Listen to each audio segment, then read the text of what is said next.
So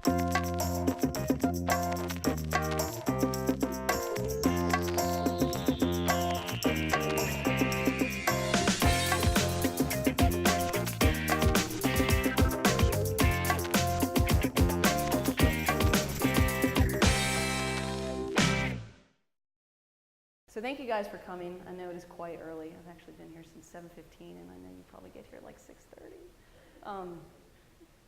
But we are a design and screen printing company in Columbia, like Sophie said. So we do screen printing onto textiles and flat stock, and we also do letterpress printing. We sort of split our time between printing stuff that we've designed and also contract printing. So we work with a ton of artists across the US or the world. They will provide us with their files, and we're in charge of reproducing them. And so this is just some examples of some work that we've done recently and maybe not as recently. The majority of the stuff up here is going to be stuff that we contract printed, but I've got a little pointer here. Wow, look at my hand.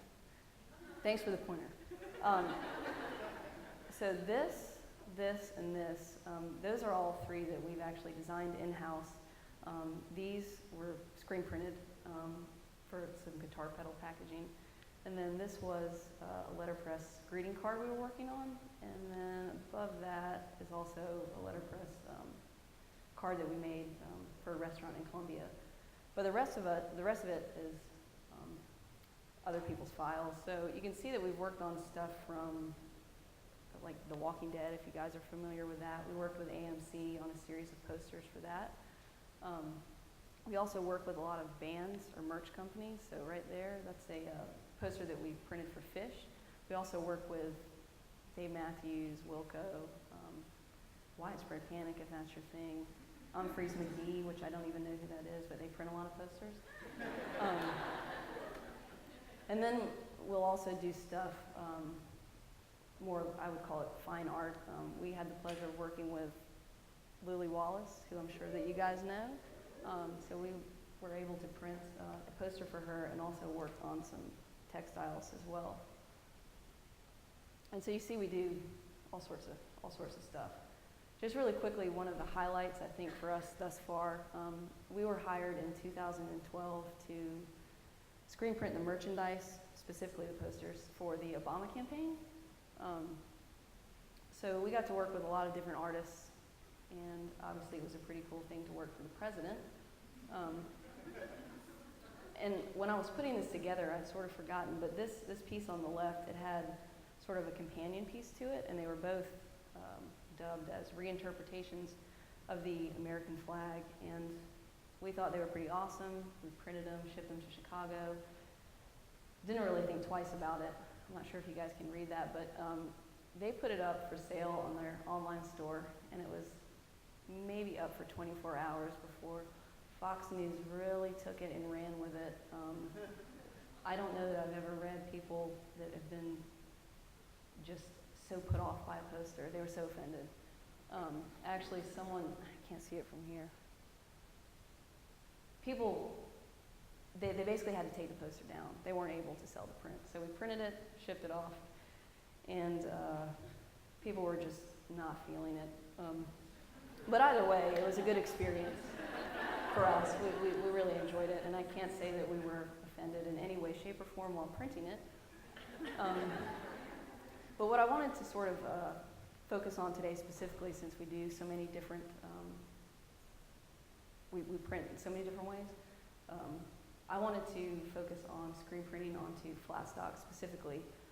And I'm not sure how many of you guys are familiar at all with the process of screen printing. So I sort of wanted to show you a video. We had these guys, Bear and Fig, they had hired us to print a series of posters for them, and they made these really wonderful sketchbooks. So they drove down from New York to document us printing the posters for them. And I just wanted to show you guys so you could see the process in general. It's really quick, it's like 2 minutes. But also what our work environment looks like and how ink plays a role in what we do daily.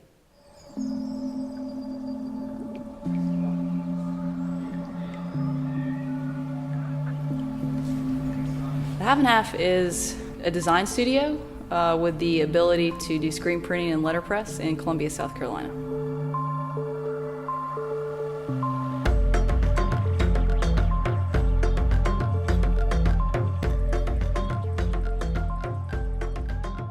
I'd say screen printing is sort of a fancy form of stencil making. It's a layering process. Usually most of the stuff starts digitally. We'll receive a file from an artist and we'll take those and sort of separate them to our specs, and it's one piece of film for each color of the print. Then they take it in the back in production and they will expose it. After the film is given to us, we expose it onto a screen using photo sensitive emulsion and an exposure unit to create a stencil. It's basically just a very bright fluorescent light that exposes it based off of how much light has hit the screen over a certain amount of time. After it gets exposed, they'll take it into the washout room. When it's setting on the light table where it's black, the light cannot penetrate through it. So when you take it into the washout room, the emulsion will fall out where it hasn't been exposed.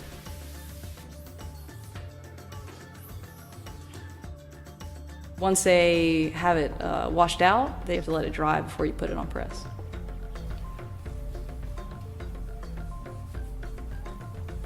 Then they take the screen and they'll load it onto the press. They'll set up their squeegee and flood bar. The squeegee pushes ink through and the flood bar brings the ink back over the top of the screen to flood the ink across the screen and prepare it for the next pass. They'll do a test print once that's all approved and they, have a Pantone they feel good about. Run with it.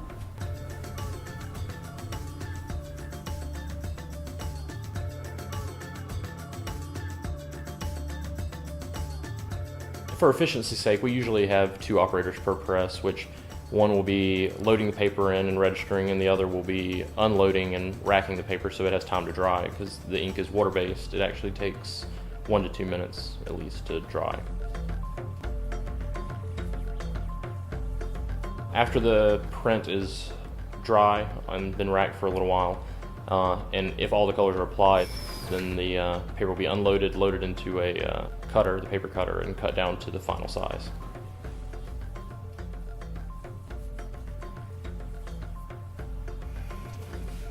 After they're all printed, we take them, cut them down to size, and package them up for shipment. For me, the most interesting part is building a relationship with people you never met and interpreting somebody's artwork to the way that they were originally thinking it would look, and you didn't create the art, but it's almost like a second artist's hand that has to kind of see it through their eyes, sort of.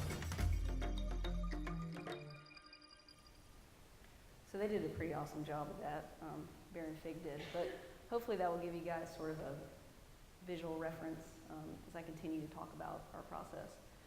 And so these are 3 different types of ink that we are using on a daily basis. The one on the left is going to be a water-based ink that we use for textile printing. In the middle is another water-based ink that we use for flat stock or poster printing. And then on the far right is oil-based ink that we run for letterpress. And so all of these are going to have almost their own sort of personality traits. They all, they'll have different drying times, they'll have different cleanup, they'll have different viscosity, different opacity. So for us, when we're working on a project, it's really important for us to consider how the ink is going to interact with what's underneath it. And so this is a pretty, I think, good example of the inherent transparency to the ink that we use for poster printing. These are actually, the yellows on this is the same exact ink.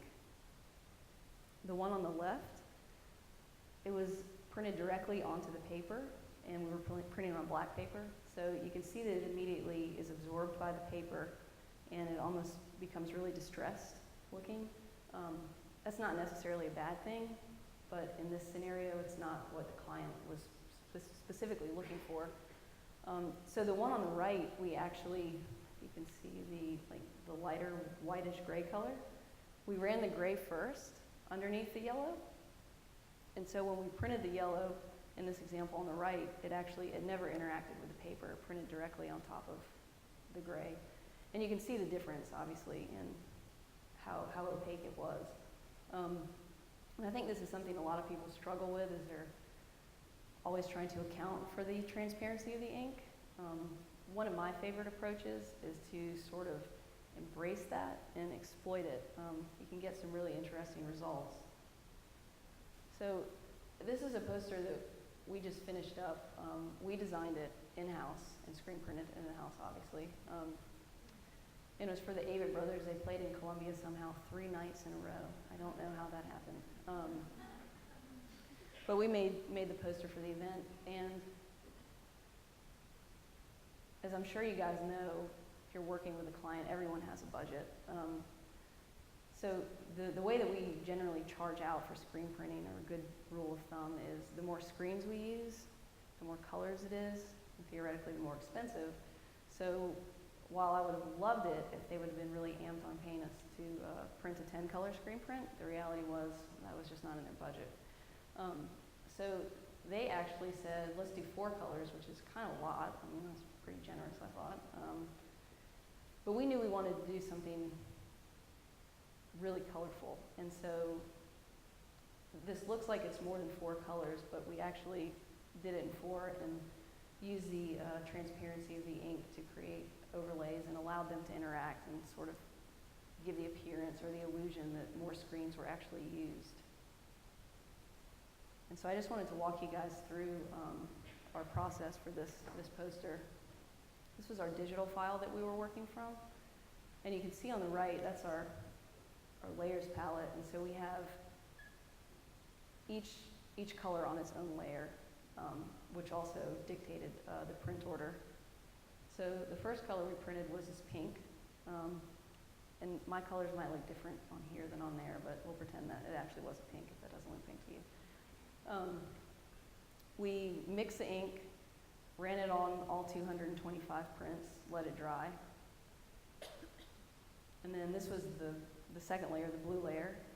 And this was going to be the first opportunity we were going to have for the inks to actually interact. And the way that it works with transparency is, like I said, most of them are going to have inherently a little bit of transparent quality anyhow. But we use something called a clear base or a transparent base. It's basically just a medium with no pigment in it, or a vehicle. And so the idea is that you would have 80% transparent base and add 20% pigment, and you're going to have a really transparent color because there's literally a lack of pigment. As you can imagine, it's not very scientific. There's a lot of trial and error that goes into that process. And so they had gotten this blue pretty close to where they thought it should be, and they just did a quick rubbing over the pink to sort of gauge where the ink stood. And this is when we first took the blue off the press, and we actually nailed this one on the first try, which was awesome. And you can see where it's purple. That's actually where the 2 inks are overlaying and interacting. So, to show you digitally, at this point it looks like there's 3 colors down, but we've only used 2 screens is the idea. And so the yellow was the 3rd color, and this one was definitely a lot more difficult. We needed the yellow to interact a few ways. So I needed it to look a certain way where it just hit the paper, and I also needed it to look a certain way when it interacted with the previous 2 colors. And this was the yellow when we first took it off, and immediately where the yellow just hits the paper, so like here and here, it was way too like lemon yellow or fluorescent, and it's definitely not what we were going for. So I think we remixed this probably about 5 times we took it on and off press. And I'm not sure if you guys can see from where you are. This is what we ended up with, this side. But if you notice how different the yellow is in the corner here and the corner here, we added a lot more red into the one on the left. And this is sort of what I try to explain to people when they're having us print something for them is that overlays are awesome, but it's definitely a game of compromise. So I can't adjust one aspect of the overlay and not another. I can't have it look, you know, this yellow, bright yellow on the paper here, and then have it make this overlay because it's two different colors. And so this is a digital mock-up of the yellow, and you can see where it's overlapping the blue, you get green, like here. And then when it goes over the bear, it's creating an orange.